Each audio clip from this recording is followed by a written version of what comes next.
Para sa ating BJQ, mga hinayo pa kayo.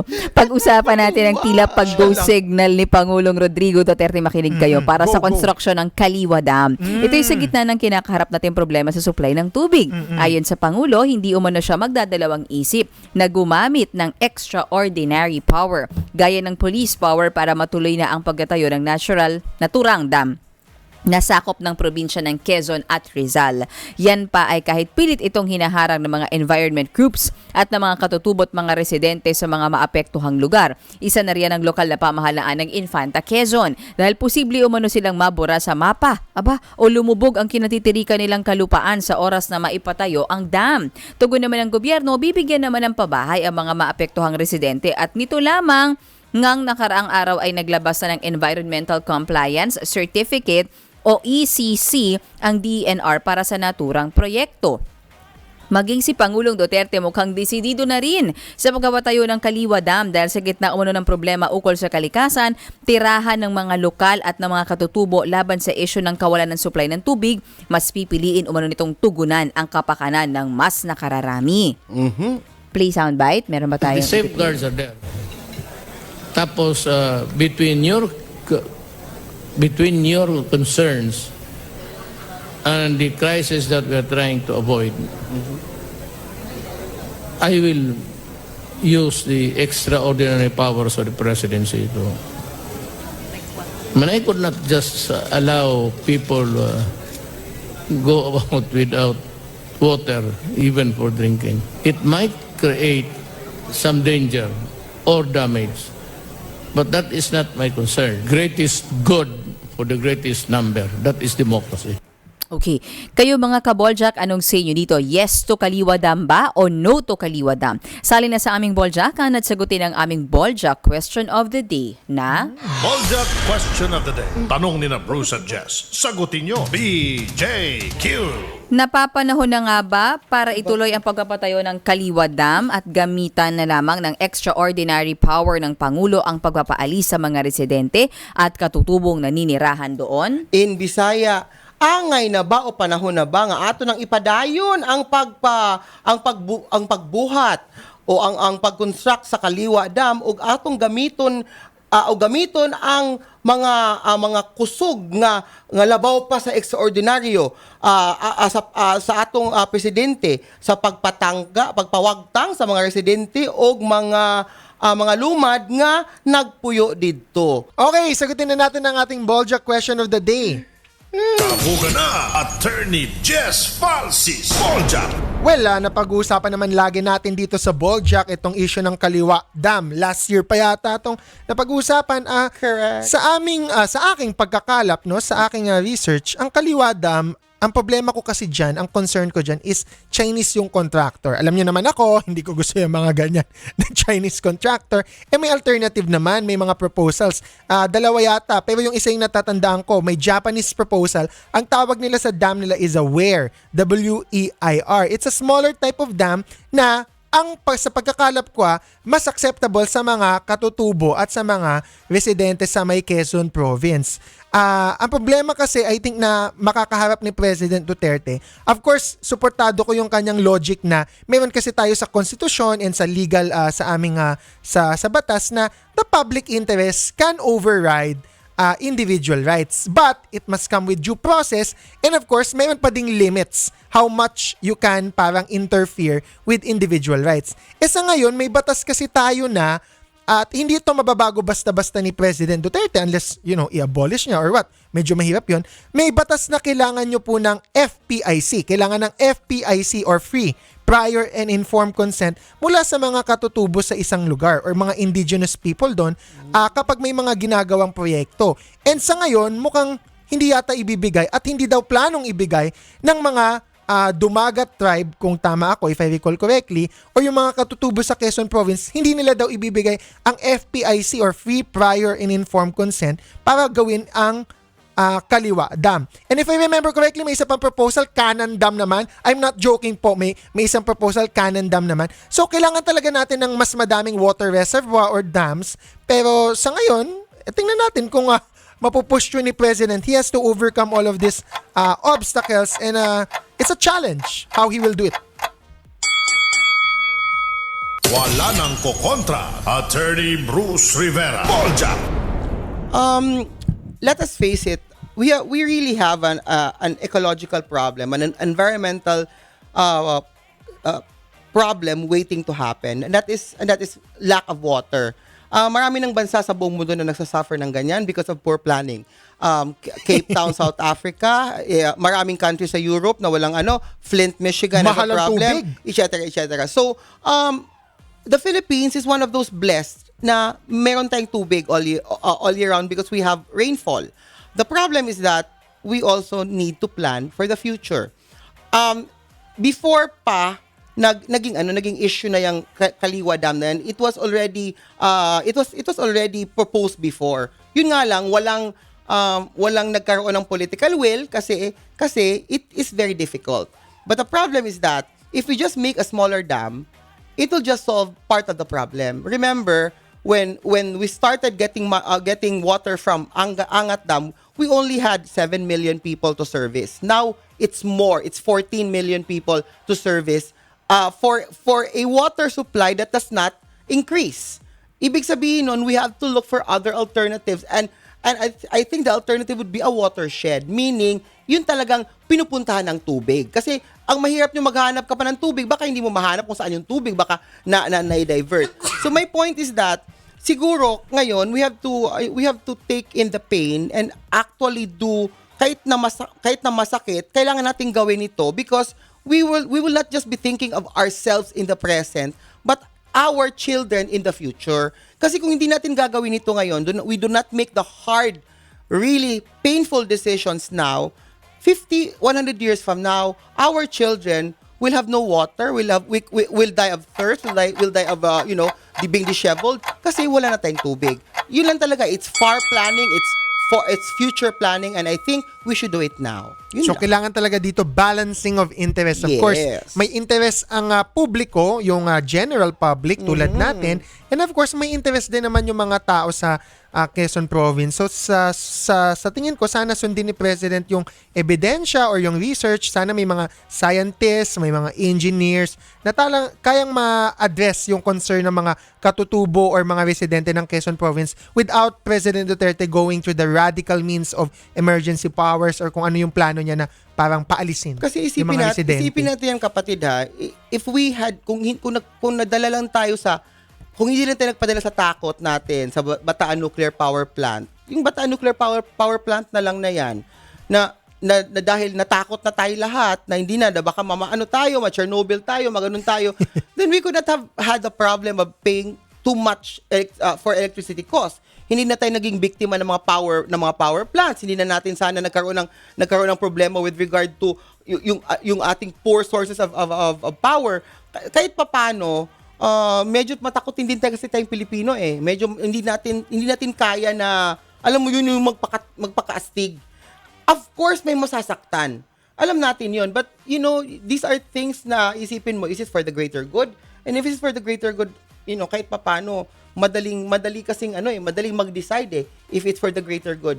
In hindsight, mukhang mali nga yung decision siguro sa Bataan Nuclear Power Plant. Pero ito kasi, doon sa Bataan Nuclear Power Plant, parang iba din yung issue. Ang tingin ko, no? Yung doon kasi walang mga indigenous people, iba yung concerns nila. Dito, iba yung pero concerns. Pero mga tao ng Bataan pa rin yun. Kasi Oo isipin naman. natin, ang natatakot naman doon, yung mga tao na nakatira sa gilid ng BNPP. So, technically, we are still saying, it's still the same group of people na alam natin that they will be collateral damage. Yun nga yung sinasabi nila na they will be collateral damage. But they wouldn't, yung sa Bataan Nuclear Power Plant. Of course, kung iniisip na... Yun nga, iniisip nga nila na they would. Pero parang they wouldn't.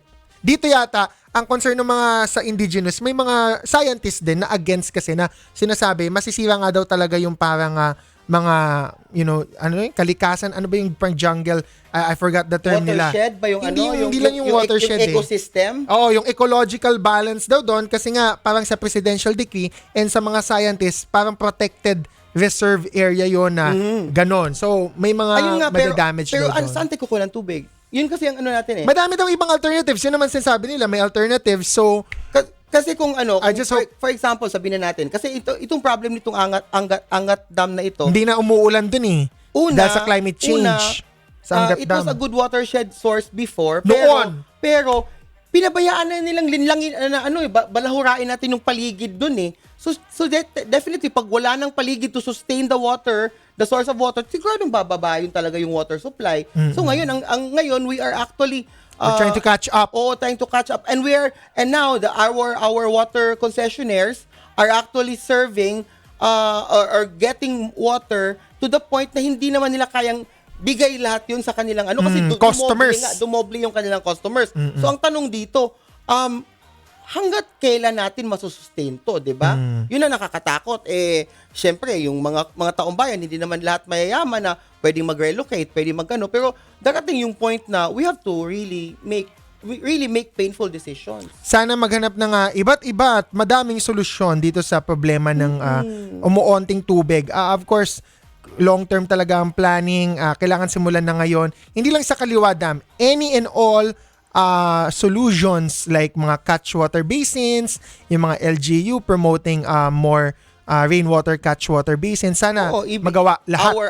Dapat nga tawag dito, mag-convert na tayo to energy or fuel na hindi naman masyadong hindi oil-based. Marami namang ibang ways, 'di ba? So, yung mga bagay na 'yon, iniisip natin ngayon. We should start now. Oo, hindi lang 'to pang beauty contest ang Miss Earth.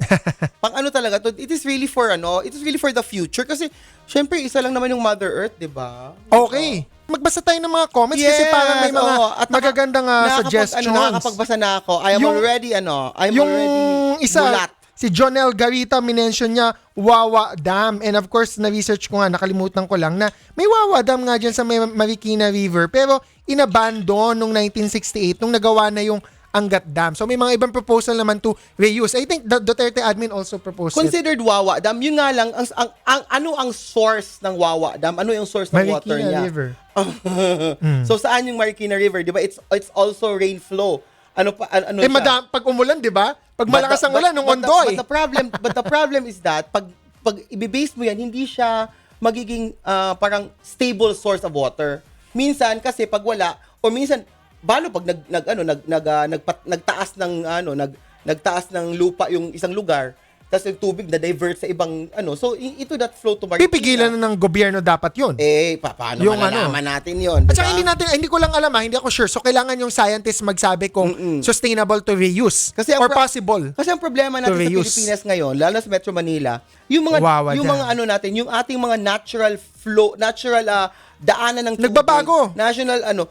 Kasi ginagawa ng subdivision. Kasi ang galing-galing yung ngayon, hindi nyo maisabatas yung housing, yung National Land Use Law since the 90s. Pero dati, ang galing-galing yung reclassify ng land na hindi pwedeng daanan kasi nga hindi dadaanan ng tubig. Ginagawa yung subdivision.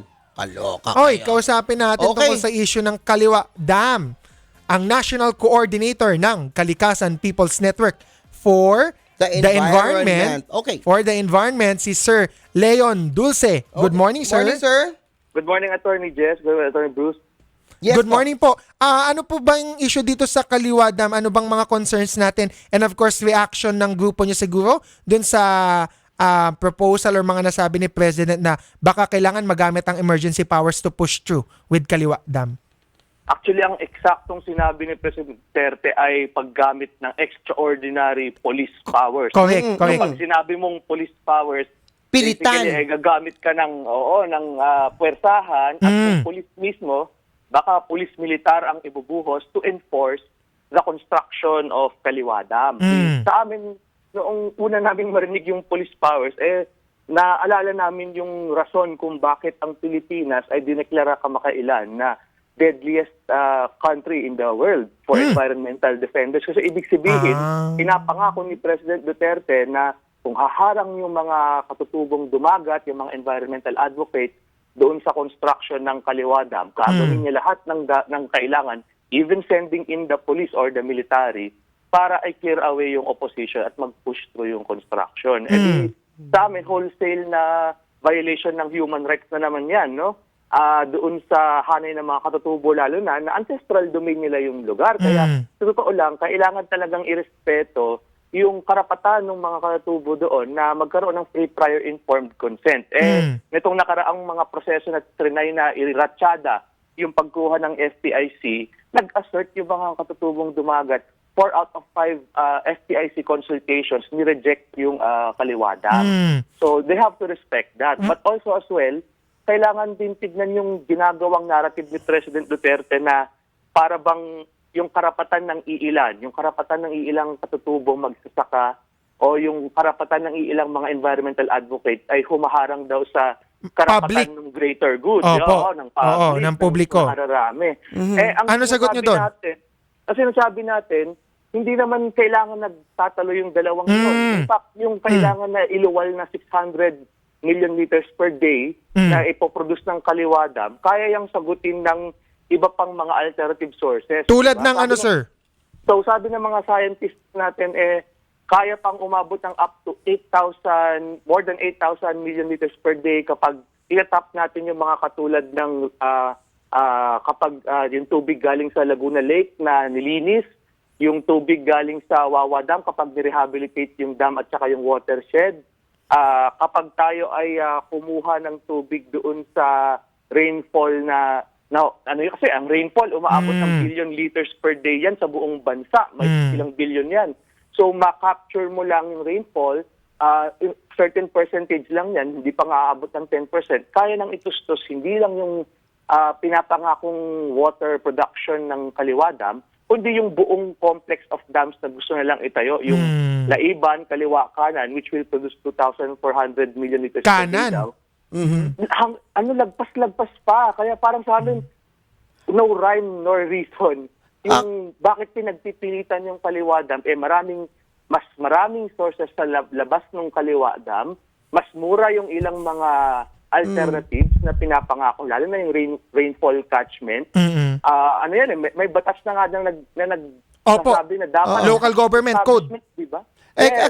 Question, Sir Leon, Sir Leon. Ang tanong ko dito is kung these are really good and viable sources of water, bakit hindi natin nagawa yun dati pa?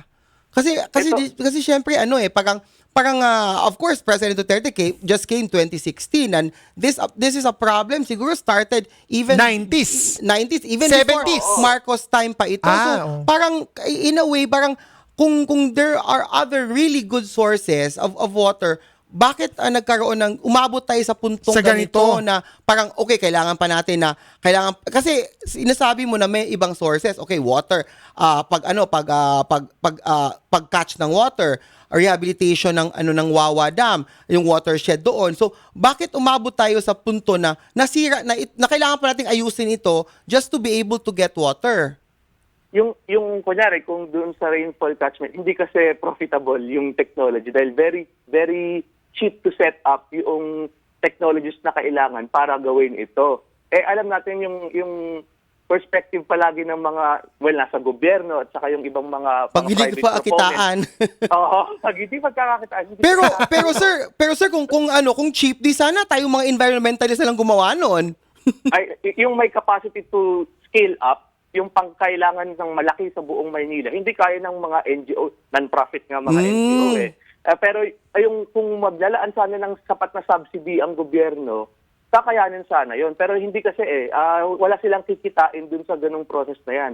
Pangalawa, yung may mandate talaga dahil ang ating water utilities ay privatisado. Ibig sabihin, hindi nasa kamay ng gobyerno.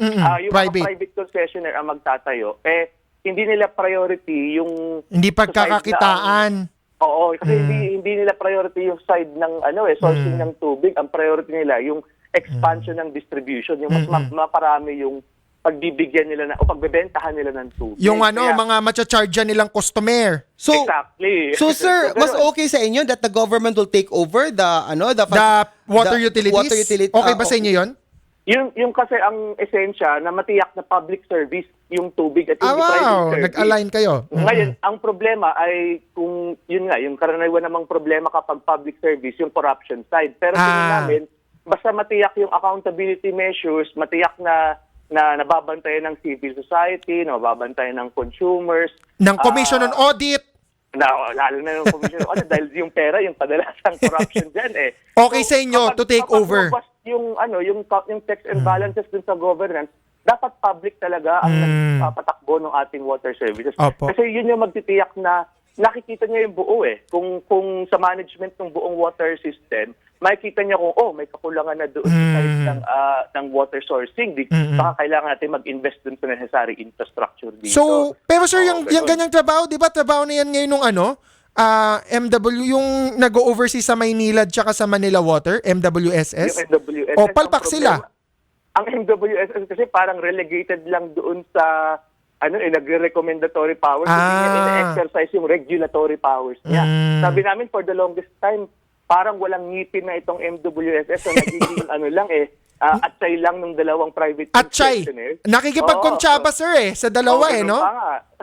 So parang isa pa, strengthen yung regulatory powers dapat na ng MWSS. Ng MWSS. At syempre, yung iba pang mga agencies na may kinalaman doon sa management ng water kasi DENR. Bakit hindi nakokontrol halimbawa yung degradation ng mga watershed natin na yan dapat yung nagtitiyak na may steady supply galing sa ating mga kagubatan ng tubig, hindi nagresulta sa matinding sedimentation. So maraming agencies na involved yes, pero sir, MWSS. Di ba yun nga yung natin yun nga yung problema natin ngayon. President Duterte came in a situation wherein kailangan magabol. Everything has been destroyed because of a system that is already destroyed to begin with. So, for example, yung sa watershed, hindi naman natin alam. Mayroon ako nakita isang probinsya na akala mo maraming puno, pero pagdating mo sa likod, wala na palang puno sa likod. Parang pagkita sa mga tao may puno pero sa likod pala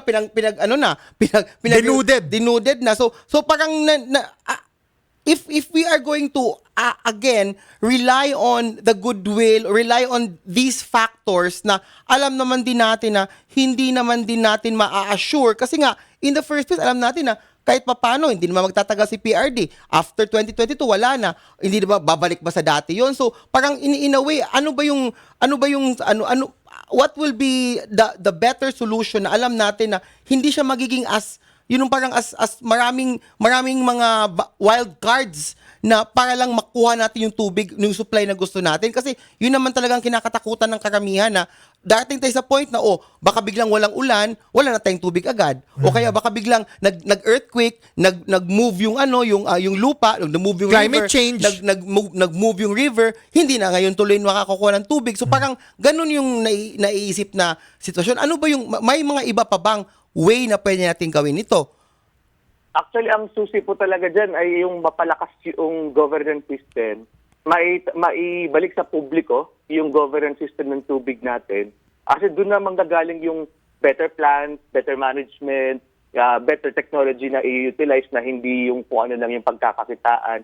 So that's very doable within the last 3 years of President Duterte. So doon manggagaling lahat yun Tapos kung mas magiging participatory, democratic yung governance, mas maraming entry points na marespeto yung karapatan ng mga communities, mas mapakinggan yung mga mungkahi ng civil society, ng mga NGOs.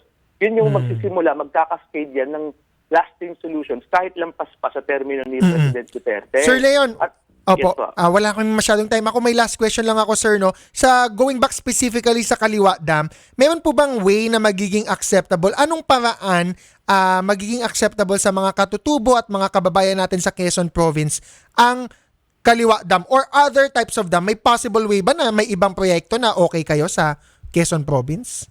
Sinasabi ng mga leader katutubo sa amin, hindi naman nila pinagdadamot yung tubig sa mamamayang Pilipino. Ang kailangan lang matiyak na hindi magresulta yung proyekto sa pagkakatanggal sa kanilang lupaing ninuno, sa pagkakataboy sa kanilang kultura at kasaysayan. So, maraming mga alternative technology o kaya mga pamamaraan na hindi mo kailangang i-uproot yung entire communities from the area. Ang problema sa Kaliwa Dam kasi very heavy infrastructure pero yung kanyang output ng tubig ay kaya namang tustusan ng mas maliliit na dam. Kaya tustusan ng mga pinagsama-samang parang mix of technologies like rainwater catchment, forest protection So, enhancement. sir, So, okay ano ang po? mga kababayan natin sa Quezon Province if ever for a smaller type of dam, not just hindi lang itong proposal na current na Kaliwa Dam. Oo, kasi itong proposal ng current talaga ay ang parang logic lang na pinagsisilbihan niya ay logic ng yung China na nakakontrata dyan. So, tingin namin there is a mix of alternatives na pwedeng i-explore na hindi maaapektuhan yung karapatan ng katutubong mamayan, hindi maaapektuhan yung kagubatan doon sa Kaliwa watershed, Okay. at mas magiging sustainable. Ayun. Salamat po, Sir Leon, sa inyong oras. Salamat, sir. Maraming salamat din po. Maraming National Coordinator ng Kalikasan People's Network for the Environment, Leon Dulce. Yun yung nakalimutan kong word kanina, kagubatan. Yung parang ecology dun sa Quezon Province. Uy, kagubatan is... Ang weird nung word ko kanina, nakalimutan Kagubatan ko. is forest eh. Parang forest Oo, area, area. gano'n. Pero yun nga yung yun nga yung parang ko sa kanya eh. Parang maganda yung idea eh, maganda yung pero yung doability kasi medyo mahirap, 'di ba? Kasi for me Basta magawa na. Oo. May magawa tayo. Oh, for me kasi parang nakikita ko na For the future. Kasi pag every time we have to balance everything na kasi iniisip natin palagi, yung pinaka-minimum na di ba? Minimum na kailangan gawin lang. Na distraction, di ba? Pero kung minimum na distraction, at the end of the day, minimum din yung output. Di ba? We have to balance nga. Diba? Yung balance of interest nga dapat. Tingnan natin. At tayo, mga parang political commentary, hindi tayo scientist. Kailangan eksperto. May mga eksperto na. Yung eksperto na yung totoong eksperto, hindi yung yung ang dami kasi doon lumalabas mga Diyos ko nakakaloka. Naggagaling-galingan lang. Oo. Nag-aaral na ng 2 linggo sa Google University, expert na.